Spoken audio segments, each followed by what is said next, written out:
Here's a fun piece of Connorsseur lore. I majored in film production in college. I don't like to shout that from the rooftops because, for one, it makes me sound like some elitist tool, and it opens me up to more scrutiny. But it does make it a lot funnier if I apply this knowledge to the highest form of entertainment, Minecraft sketches. And there's one channel in particular that I've always adored in this niche, CraftedMovie. Plus, this channel opens up some other opportunities for future videos if this one doesn't bomb. Please like and share. CraftedMovie was a Minecraft sketch channel consisting primarily of Salted the Dapper Cow, Boldniche the Splotchy, and Grian the Link. There were other crew members behind the scenes, but they weren't recurring characters like the other three. At least, that's how I remember it. I really admired their content when I first discovered it, and couldn't look at other sketch channels the same afterwards. The thoughtfulness of CraftedMovie's content is immediately apparent compared to many of the alternatives, such as Exploding TNT, who unabashedly churned out content weekly with a target audience of children. Not to say CraftedMovie had a different target audience, but rather their content could be enjoyed by all ages. While I have much praise to sing about the channel, it did not have a strong start. So let's look into how these humble beginnings evolved into something magnificent over the years. CraftedMovie released their first video, Mirrors in Minecraft, on June 23, 2011. It was, as you would expect, not the highest quality video. Surprisingly, even their first video featured original music. It's low quality, yet still has hints of the upbeat, orchestral-esque sound Salted likes using in his music. It's one of the most integral parts of CraftedMovie's works. We get a better taste of this a few sketches later with How to Open a Door with Style, which marks the first appearance of another classic, the comedic pause in music. Of course, this isn't a technique created by CraftedMovie, but it ties into their use of sound design to heighten the comedy, which makes the channel stand out. Lots of their following sketches, such as Mario in Minecraft, Extreme Makeover Minecraft Edition, and Pokemon in Minecraft, featured on-screen text to serve as character dialogue. And they sucked. At this point, it was just kids making some dumb sketches with little to no thought behind them. Like, let's look at the tragedy of Happy City. The shots are kind of just showing stuff. We kind of established some characters, and that a volcano is destroying the town. But why is Boldniche going to this chest? Why are we seeing all these characters exit houses back to back? Oh, okay, they're grouping up. There is a sense of what's happening when Bold throws a snowball, and we cut to an image of a snowball landing on a tunnel. There's a clear cause and effect happening there, so it makes sense when the characters enter it. Then, in a tunnel, we have all these shots with only Bold and Salted, but then Taz Jr. shows up so much later that I forgot he was even in the sketch. Where was he? There's so little continuity between the shots, it's hard to follow along. We jump around the environment and between characters so much that it's confusing. It doesn't help some of the jokes involve Mark dying in the lava before exiting his house, but then he's suddenly alive again in the tunnel, despite Bluesbreaker's death being permanent. There's no consistency to the rules, so it's confusing instead of funny. Some shots are a bit more interesting in the tunnel, with the characters running past as the camera is stationary, or the sequence where Bold randomly tells Salted to continue without him. There's some close-ups and reverse shots of the two, which is a nice touch. Apart from that, much of it felt as if the shots were just capturing the action without any thought behind the framing. It feels like the whole thing was filmed without a shot list, which is probably the case. It's all fine for a Minecraft sketch, but it won't exactly make you stand out. Quick aside, this video helped me realize that the channel's recurring cast of characters evolved over time. Salted didn't even know Grian at this point. Mario in Minecraft is worth noting for being the first of many videos the channel created where they adapt a popular piece of media to Minecraft. The stronger sketches, in my opinion, were the ones that didn't rely on dialogue, but instead the shots and acting. Some good examples of this are Teamwork, How to Open, Close a Door in Style, and Life of a Wolf. Teamwork was notable for a couple of other reasons too. It opens with a POV shot in the dark with this zombie, then they slowly approach a house. We then cut to a shot of Boldniche in a house, presumably the one we just saw. This is confirmed when a zombie goes up to the window and we cut back to the POV character approaching the other side of the house. Finally, we see Boldniche exit the house and discover we are seeing the POV of the creeper that blows him up. The sketch does a really good job of giving information to the viewer piece by piece without any dialogue. It's an intriguing opening too, which makes you ask all sorts of questions. Teamwork was the first video to open up skin submissions for a chance to see your skin in future videos. It was an idea from Boldniche. Growing grass is another example of originally composed music used to heighten the comedy and give the videos a distinct style. I only mention it because the music for this video is also featured on the first CraftedMovie album. Although it's a full remake of the song, the quality difference between the video and album is huge. A daily Sims life in Minecraft was the first instance of changing skins throughout the video, which opened up a lot of possibilities. In this one, it was used to show the various character creation options and when the protagonist was a ghost, a very effective use of the feature right off the bat. A Cowish Halloween was their first sketch to feature voice dialogue, and it, It's the most ridiculous Halloween costume I've ever seen. sucked. Like, it was really bad. Fortunately, this would not stick, unlike the character introduced in this short, Peppered, the evil mushroom that hates Salted, and in this sketch in particular, is trying to turn him into a mushroom to become their leader, for some reason. So our recurring characters don superhero outfits and go to rescue Salted. Boldniche was dressed as an Incredible, Mark 002 the Naked Guy was dressed as the Flash, okay, that's pretty good, Taz Jr. as Superman, and Bluesbreaker as the Green Lantern. Salted's skin also gradually turns red like a mushroom between shots to show that his friends are running out of time to save him, which is a nice touch. Apart from that, this sketch was awful. Any improvements to the production quality are undermined by the terrible voiceover. October 15th, 2011, the CraftedMovie public server went live alongside the now-defunct CraftedMovie forums. The server is where all future sketches would be recorded and goes on to serve an important role. Western Creeper was an impressive step up in production. They employed some proper cinematography here. It begins with a close-up of a creeper's feet as it walks across the sand. Boldniche is hitting the note blocks in the bar like a pianist, which is a cute detail. The creeper terrorizes the bar and presumably orders a drink. A sheep bursts into the building, stating that Notch has come out with a new scary mob. We see everyone excitedly rush out of the bar to check it out. Instead of cutting to a new shot, we pan to the creeper's face as it stares blankly, all alone in the bar. The next shot is of the creeper exiting the bar, with a pan over to a wanted poster of the creeper. From there, the Enderman is revealed, and how it essentially dethrones the creeper as the scariest mob in the game. The shots aren't the world's greatest or anything, but it shows a lot more thought was going into the cinematography than before. There's a very deliberate attempt to recreate visual tropes seen in westerns, and actors had carefully blocked out their positions. 15 Ways to Wake Up was the first video to feature Grian. Sort of. Because it was in the form of a skin submission. This sketch was the last video made on Salted's old computer, indicated by the title and description of their next video, We Have a New Camera. It was a meta joke about Salted getting a new computer. Now, this is where I want to introduce the idea of eras of CraftedMovie. We Have a New Camera marks a new era. Everything preceding it, that's the Growing Pains era. During the Growing Pains, videos came out quickly with little thought put into them. Most of these 49 videos were just plain bad, but had to happen for CraftedMovie to learn the skills to improve. I mean, that applies to everyone. We're all garbage when we start out, and anyone who claims otherwise is a liar. In the upcoming era, settling in, active attempts to improve production quality begin, most notably in the recording quality, with post-production effects and camera work becoming more complex alongside it. It's also where CraftedMovie settled into a style that relies not on dialogue, but instead on acting and cinematography to convey the plot. Like a silent film if you remove the title cards. Raiders of the Lost Ark reenactment in Minecraft was the first to feature an effect added in post. The edges of the screen were slightly blurred, which would become a subtle staple for the visual style of CraftedMovie. It also allowed a bit of control over what parts of a shot were in focus, giving it a slightly more cinematic look. Something most Minecraft sketches did not attempt. The Killing Machine was up next, and it was a video utilizing YouTube's annotations, RIP, in one of those choose-your-own-adventure gimmick videos. Although this one just boiled down to watching one of 6 CraftedMovie members die, which helps put names to faces, I guess.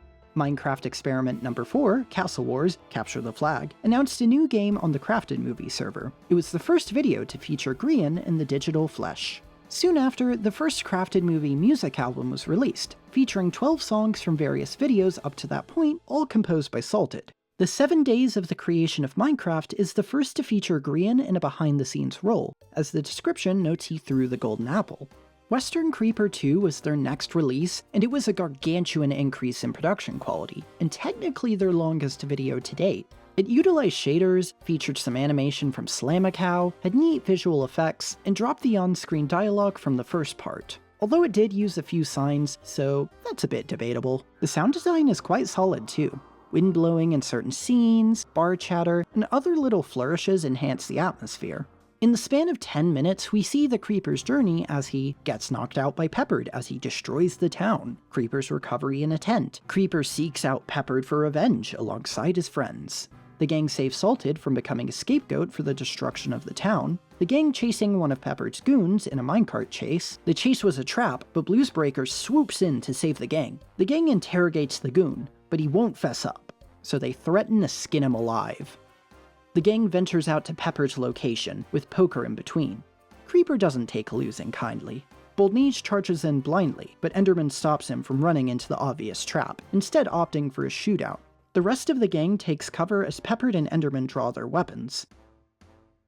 Enderman nails the shot, but Peppered blocks it with some dirt blocks at the last moment.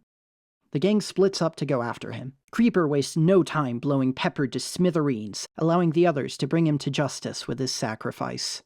That's an impressive number of plot points for a short film to convey with dialogue, so massive props to the CraftedMovie team for pulling this off. Western Creeper 2 is also the first video Grian's listed in the credits in official capacity, specifically for the sceneries.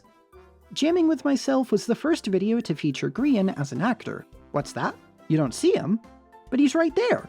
Which I can confirm because this was the first video to have a bonus blooper, giving us some behind-the-scenes insights, such as Grian being disguised as Salted here.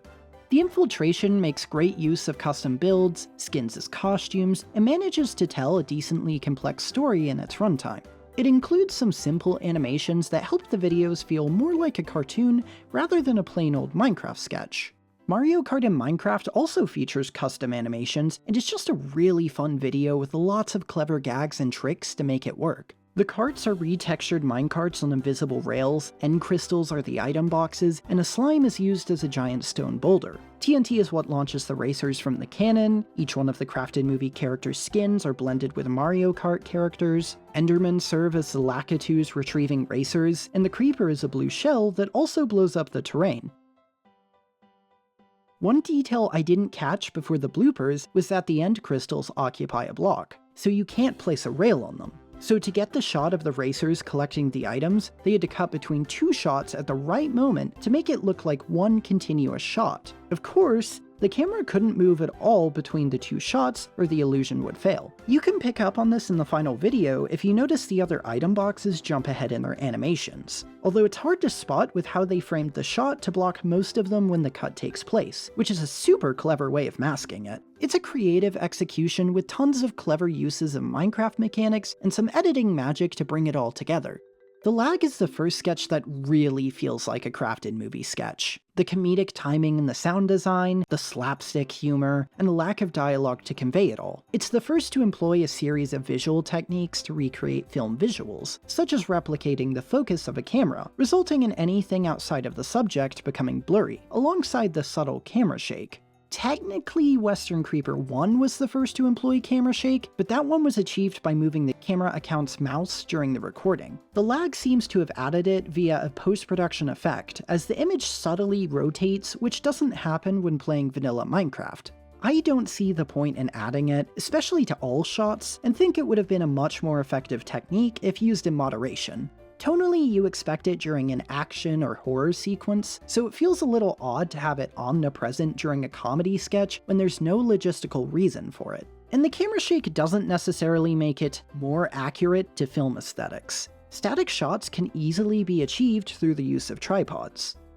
So arguably, adding camera shake does not make the image any more film-like. But, in fairness, camera shake is a recognizably film characteristic, so it makes some sense if achieving a more film-like look was the objective. Because nobody else is stupid enough to waste their time dissecting why the camera is shaking in a Minecraft sketch, and will just quietly draw the connection to film. Blocks also look high texture in the sketch. I don't like it, but it doesn't happen again. The gravel is a standout sketch for production reasons. This sketch's bloopers let us know that Grian became a major part of the cast after coming home inebriated one day and made some amusing remarks with the crew during the filming. They thought he was so funny, they bumped him up to part of the cast in their videos. Yes, you heard me right. Family-friendly Grian got his start on YouTube by getting drunk one day and goofing around with his friends.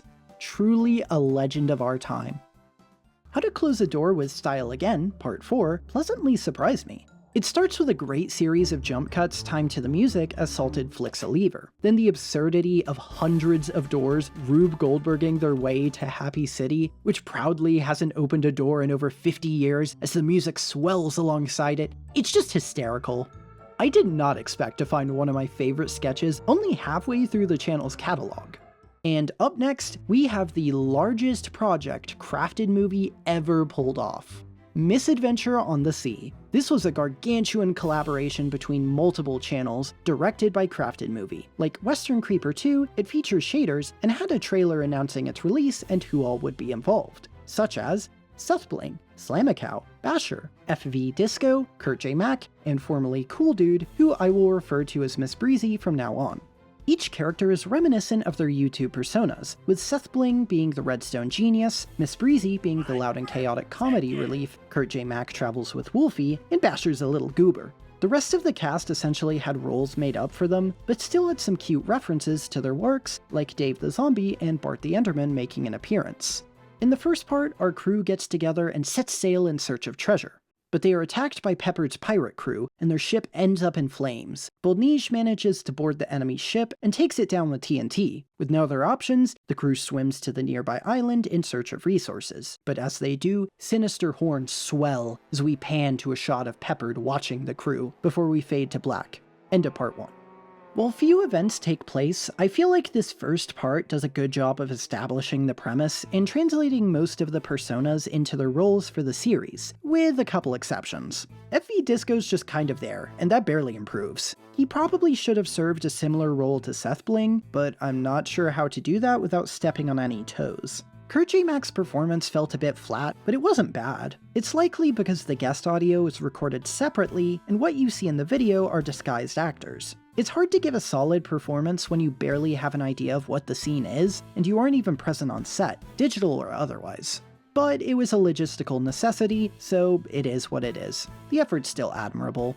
One of the stronger elements was the cinematography. I adored all the smooth movements. It was utilized well when the ship first sets sail to create the illusion of movement on a static build. Plus, the contents of the shots serve as an effective visual gag and seamlessly indicates the journey has begun. Later, the abrupt reveal of Peppered's ship by starting with the camera just under the surface of the water to obscure it, then slowly rising to face the foreboding build and Peppered atop it was extremely well done.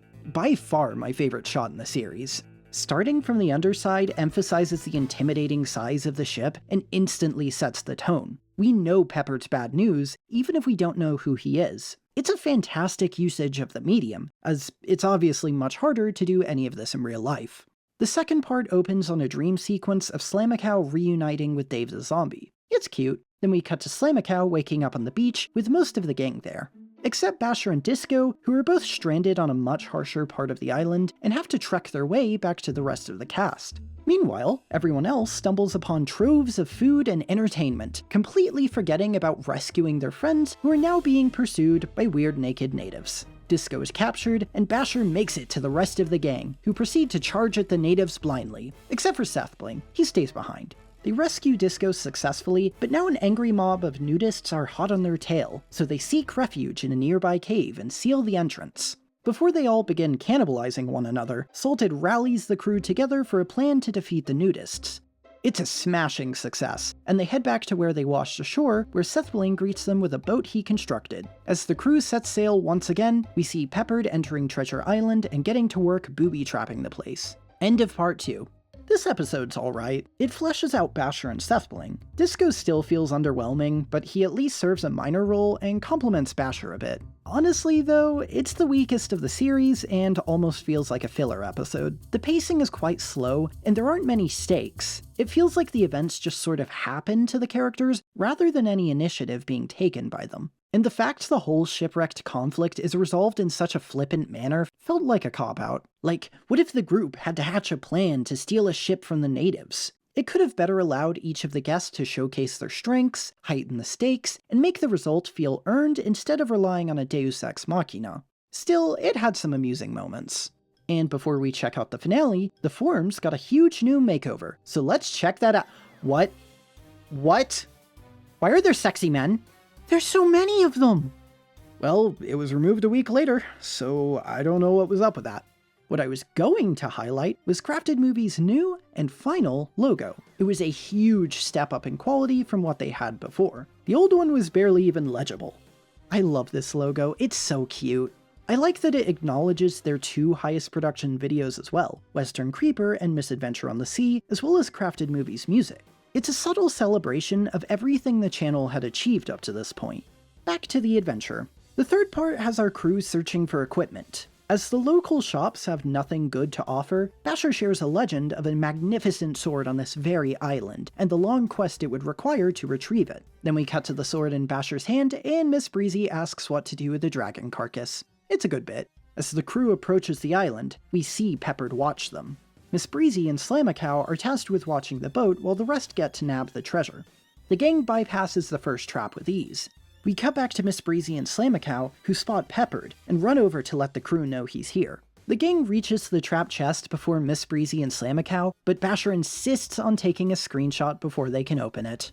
Upon observing the screenshot, Basher spots Peppered, who approaches the gang, just in time for Miss Breezy and Slamacow to reiterate what we already knew. Basher draws his blade, causing Peppered to flee, and the gang to pursue him. Naturally, this leads Salted and Bold Niche to a trap, as the doors close behind them, meaning the rest of the crew can't help as Peppered clobbers them. Outside the room, the crew finds a lever but can't reach it, so Slamacow calls on Bart the Enderman to open a path to it, since as Basher points out, there's no way they could place or remove blocks to get to it. Kurt sends Wolfie to flick the lever, and that finally opens the door. Basher rushes in to smack Peppered, and throws the blade over to Salted to finish the fight. Peppered is cornered. Salted strikes him, and Bold Niche fires an arrow at a pile of gravel to collapse it on Peppered, sealing his fate. Right after, we get a neat over-the-shoulder shot of Salted as he turns to face Bold Niche, and it racks focus from Salted to Bold. In all the excitement, the group goes to claim the treasure, completely forgetting the chest was trapped. With pockets full of gold, they all flee in terror as the island is blown to smithereens. As they sail back to the mainland, Basher asks Bold how he survived the explosion on Peppered's ship, where he reveals he's been opt the whole time. As the guests all leave, Salted and Bold Niche stay behind on the ship, ready to go on their next adventure together. But there's a post-credits scene. We pan through the ruins of Treasure Island, all the way to the gravel pile, only for a few blocks to fall, and a blood-curdling moo resonates through the halls as we fade to black.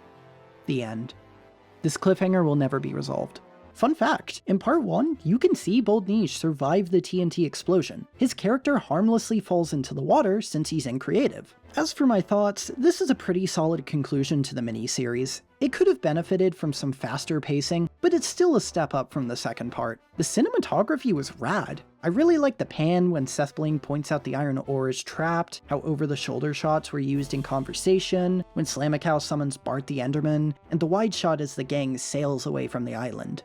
And it should go without saying, as this is CraftedMovie, but the music was a delight for the entire series. It set the tone incredibly well, demonstrating Salted's impressive compositional range. Now for some behind-the-scenes facts. There were a few issues with entities moving the camera account, which was a funny logistic that hadn't crossed my mind. Back in this version of the game, mushroom blocks were stupid. They didn't have the same texture on all sides, so the mushrooms you see on Treasure Island aren't made of mushroom blocks. They're made from obsidian, but they created a texture pack and made obsidian resemble red mushroom blocks on all sides to save green time when building. This also had the side effect of adding mushroom blocks to the statues in the temple, which wasn't intentional, but they decided to keep it anyways. With the end of CraftedMovie's most ambitious production is the end of another era. We are now moving on to self-discovery, where a more experimental lineup will follow and help the team determine what types of content they prefer making. Parodies were more prevalent during this era, and another series was attempted during it. Starting from Minecraft Tips, 5 PvP Tips, CraftedMovie incorporated their new logo into videos. I assume they held off on adding it to let the parts of Misadventure and the sea flow a little better. The cinematic fades wouldn't work as well if you just slapped a giant logo there. Waking Up Late nails the pacing. The cuts and motion are fluid and emphasize the rush Salted is in. Then things slow down as a narrative justification arises. It's a fun sketch and demonstrates the thoughtfulness of CraftedMovie's editing at this point. There's an understanding that it should change with the emotions of the film, as well as like a million other variables. Spawn Protection is the first sketch to feature Grian as the main character. Kurt J. Mack also makes a cameo. Lion King in Minecraft makes an admirable effort to recreate all the shots. I love this bird's eye view shot with the silverfish running over the logs. The Discovering Update videos are really cute celebrations of Minecraft's newest updates. I much prefer them to the official marketing hype nonsense we get today with all these flashy, overproduced animations. They also do a good job of teasing a variety of features without giving too much away, encouraging the viewer to go and check out the update for themselves. Slender in Minecraft was surprisingly unsettling, very well done for what it is. This makes sense when you watch the bloopers and see they did it all in one take, which took 21 of them to get right. CraftedMovie's story was an ultimately unfinished series, giving the CraftedMovie cast some amusing pseudo-lore. It depicted a surprisingly grim world where the cast unites against all odds. It would have been neat to see it completed, but I can understand the choice to cut it. It felt a bit out of place on the channel.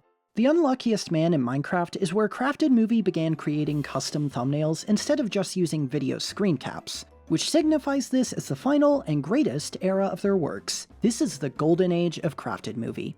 This is the point where Grian effectively joined Salted and Boldniche as one of the three main characters of the channel. Mindskits is the first appearance of their end credits theme, Up and Down, although ironically, it first appeared at the start of the video.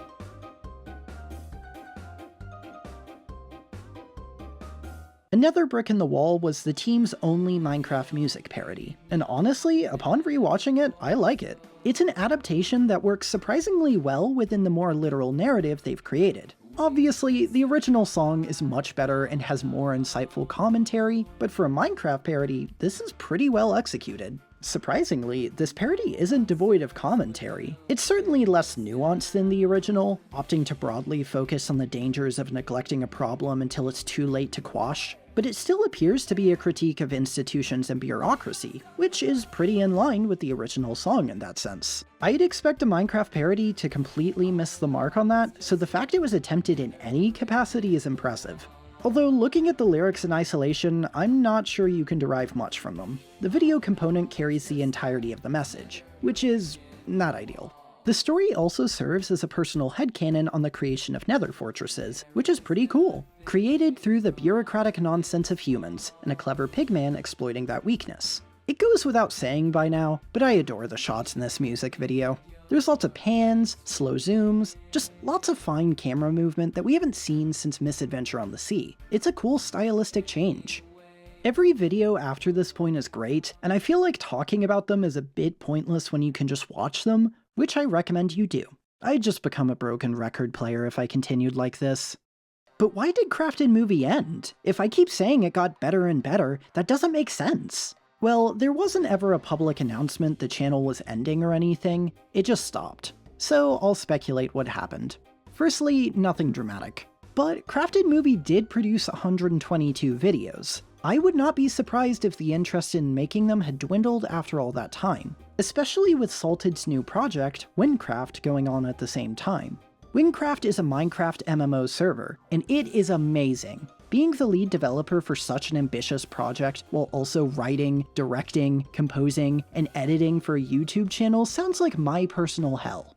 Over time, as Windcraft grew larger and larger, it just took priority in Salted's life. The project is still thriving today and is an absolute marvel of a server. I've played through the entire thing myself and it was a blast. It's not just a cool thing in Minecraft, it's genuinely a great MMO, and arguably far better than most.